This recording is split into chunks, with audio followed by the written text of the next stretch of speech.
I want to take the opportunity to give you an introduction to our landscape partnership, what landscape partnerships are about, and essentially why we've worked with Activate on the work that you're going to see later today.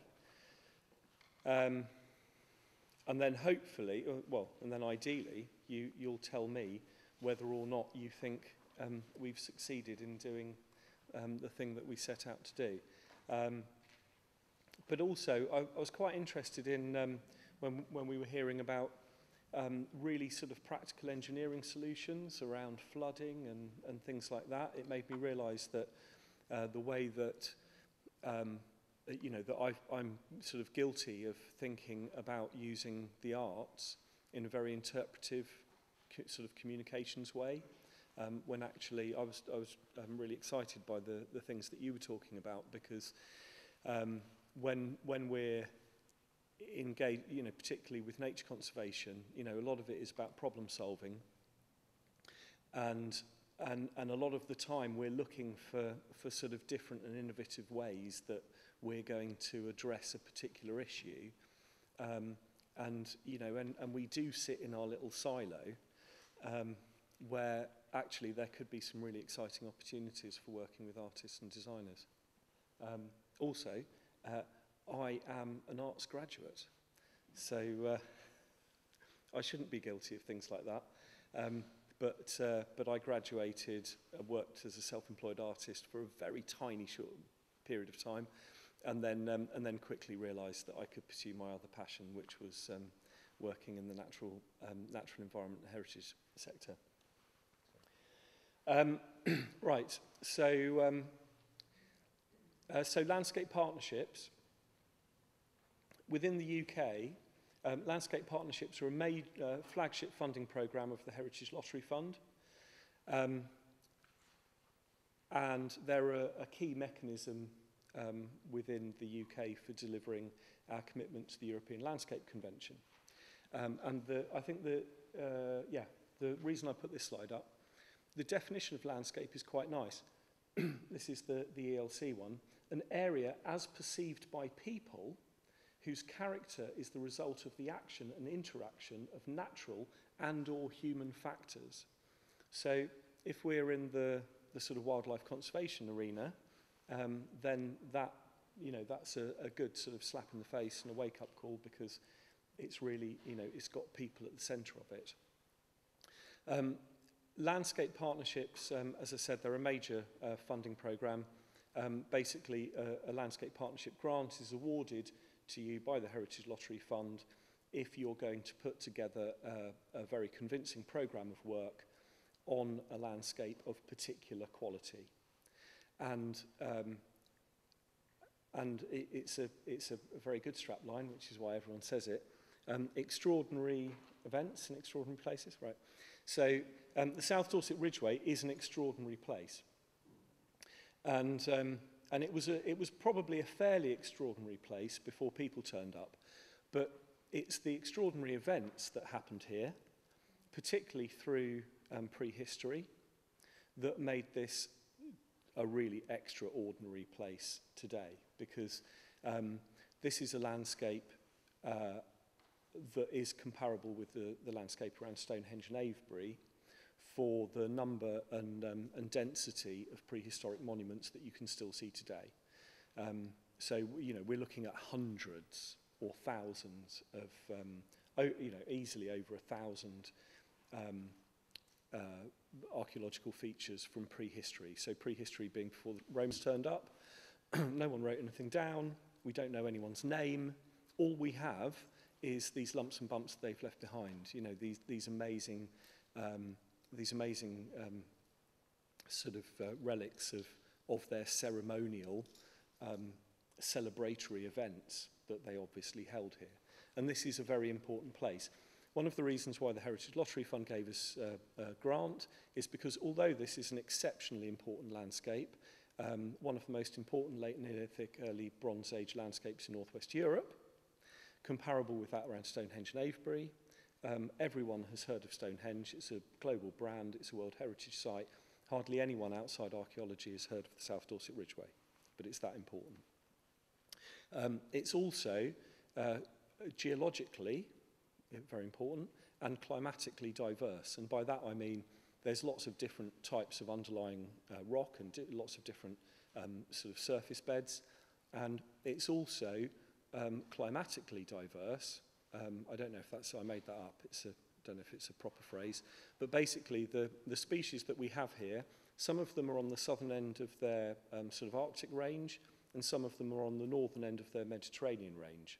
So particularly in a time when everyone's talking about changing climate and so on, you know, in my lifetime, my childhood bird watching book has a little egret as a rarity at the back, you know, but now little egret are everywhere, and that's not a man-made, you know, we haven't introduced them, they've just arrived here. And there are loads, I like bush crickets and grasshoppers, there are loads of them arriving all the time, you know. So there is this sort of constant change. It makes it a very interesting place. I can't read that, so sorry, we'll skip that. That was about what the Landscape Partnership Programme is about, but it's basically what we're setting out to do is to engage people with these very significant landscapes. So this is an image of Maiden Castle, Britain's finest Iron Age hill fort. Yeah, just very briefly, how did we get here? The building of the Weymouth Relief Road, I don't know, you see, I don't feel too precious about, one of the things that through learning about archaeology and so on, I don't feel too precious about us carving up the landscape, because if we don't carve up the landscape, then in like 5,000 years, what are the people that are here then going to know about us? So anyway, but we did carve up the landscape. It's the Weymouth Relief Road, and out of a multi-million-pound building project, we got a tiny little bit of pocket change to mitigate the carving up of the landscape of about £200,000. The AONB used that £200,000 as match funding to apply for a landscape partnership, and the grant that we've got is about 1.9 million from the Heritage Lottery Fund to deliver a programme of work valued at £2.85 million over 5 years. We're a partnership of local organisations. We're a very diverse partnership. Everyone from the County Council's Ranger Service, the Wildlife Trust, the County Museum, Activate, Arts Reach. You know, and one of the things that I think, you know, I've been looking for our USP within landscape partnerships. There's sort of 50 odd around the UK, but you know, obviously I want us to be special. And one of the things that is special about us is the extent to which we're working with arts partners. Now, we agreed among our diverse partnership, we agreed 3 main themes that would underpin everything that we did in terms of talking to people, our communications and interpretation, which is no mean feat, you know, when you've got that number of different organisations around the table. And I want to tell you about those 3 themes. One of them is this: the geology is the foundation of this landscape. It determines its distinctive character and influences how people live here and have always lived here. And this is a really nice little cross-section diagram of the geology. So to your right, there's Portland. And if you go up to Blackdown or somewhere high on the ridge, something that really brought it home to me was when a geologist pointed out that Portland sort of sits like that at an angle. So the geology of the South Dorset Ridgeway was created at the same time as the Alps. It was the same movements. So there's this big anticline pushed up. And then the middle of it gets weathered away and exposing various different sort of underlying rocks, which gives us these ridges going across. But when you look at Portland, you can see that if you trace that angle of Portland, you can see where the line went, which is quite fascinating. So basically we're on chalk, and then we've got limestone and clay ridge and vale. So you can see to your left of the picture, there's the chalk downs and chalk escarpment, and then there's these these little ridges of limestone and clay. And you can see when you look at them, they're not valleys, you know, they're very smooth scoops. And then this is just same sort of thing, landscape character from above. Yeah, I don't want to, just a tiny little mention to the Winterbournes and the chalk springs that erupt around here. I sort of keep half an ear on, there's a lot of stuff going on around Stonehenge at the moment, with a new visitor centre opening and new research and so on. And one of the things one of the theories is that why was that place so special is because there are springs there. So you've got water bubbling up from the ground, year-round, beautiful, crystal clear water. And we've got the same thing here. We've also got these swallow holes up on the Ridgeway, particularly around Blackdown, where the chalk is overlaid by acid gravels. And when the rain percolates through the acid gravels and then it eats away at the chalk, and you get these amazing sort of tunnels disappearing into the ground. And the theory is, and it's not a dreamy theory because I heard it from a professor of archaeology, is that, you know, these may have been seen as gateways to the underworld, and also that the springs bubbling up from the ground year-round providing clean water may also have had some obviously very practical but also sort of religious significance as well. That's a nice plant. That's an Adonis blue butterfly. These are all, I'll just skip through these, and this is a grey partridge. But, you know, all of these things are here because of the way that people have managed land over thousands of years, but also they're here because of the underlying geology, which really sort of drives the shape of everything. So this is the big one that I've already talked about quite a lot. This is a landscape of, I'm not sure about our ancestors, it's a bit clumsy, but this is a landscape shaped by the people who lived here before. A rich and ancient ceremonial landscape that gives us insights into how people have lived here for over 6,000 years. From 6,000 years all the way through and right up to the present day. There are marks in the land, you know, pretty much continuously throughout that period. Thousands and thousands of marks in the land. And here's just one example. You can see this is the Porlock Barrow Cemetery. I was going to say ceremony. This is the densest area of such barrows anywhere in the world. And you can see what's quite interesting is to the lower part of the picture, you can see the existing barrows. You can see that big one was dug into by antiquarians in Victorian times. Yeah. But you can also see the ones that have been ploughed out. So, you know, just to give you an idea of how much more there is here than what you can still see today. But you can still see a lot. And then, again, some other features in the landscape. This landscape's full of it. And then contemporary life in the South Dorset Ridgeway draws on the past and builds the foundations for the future. So this is sort of a slightly less clear message, but we talk about our strapline as land, bone, stone. So the stone is quite easy, it's the geology. The bone is quite easy, it's all that prehistory and the archaeology. But the land, we really wanted something that takes us sort of through there, refers to all that stuff, but is relevant to how we live our lives today and what we do. Because it's fascinating for us to see how people have shaped the land who've gone before us, but I think quite often we're sort of amazed by being able to touch a Bronze Age barrow in the 21st century, but while not really thinking too much about what we're doing and how we're shaping the land.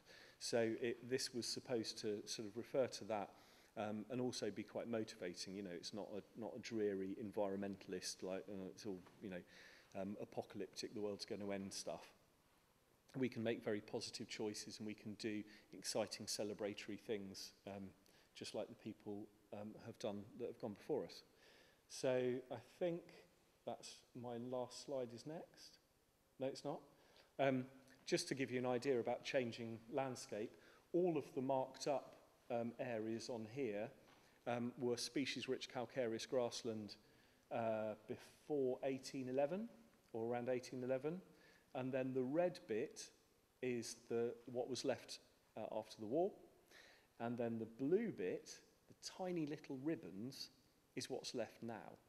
And basically, and if you overlaid that with the topography of the landscape, they exactly match the species-rich grassland that's left here now is a precise match with the stuff that is really, really steep, and you can't get a tractor on it. And so it's not been left through any design of ours. It's just that we haven't been able to get on there and plough it up. So anyway, so that was my dreary environmentalist bit. You know, the landscape does change very rapidly, and we can make positive choices about it. So just to wrap up, I've told you what the three things that we're banging on about to people are. Now, we also refer to some research that shows us that when people go to a countryside site or when people go to an event, they're actually looking for a number of rewards. And one of them is a sensual, experiential reward. One of them is intellectual, which is our default setting in my world of work. Family is very important. So spending quality time with family will be a major reward and a major driver for people going on visits to the countryside. A more modern one is adventure sports. And I knew I was going to forget the last one.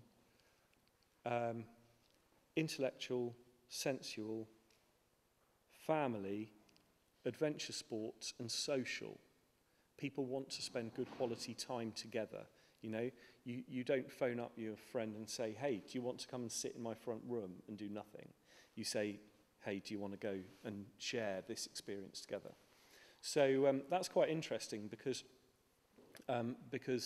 basically, as I said, our default setting in the environment and heritage sector is probably more informational, intellectual, but that's not, you know, that's only one small part, and it probably comes after some of the others. So that's what we're aiming to do, and in a nutshell, that's why we're working with our arts partners and other people. And I've seen some of the work in Ridgeway responses, and I think it's really nice, and hopefully it does that job. It engages people in all, you know, in some or all of those different ways. So that's it. That's what we're aiming to do.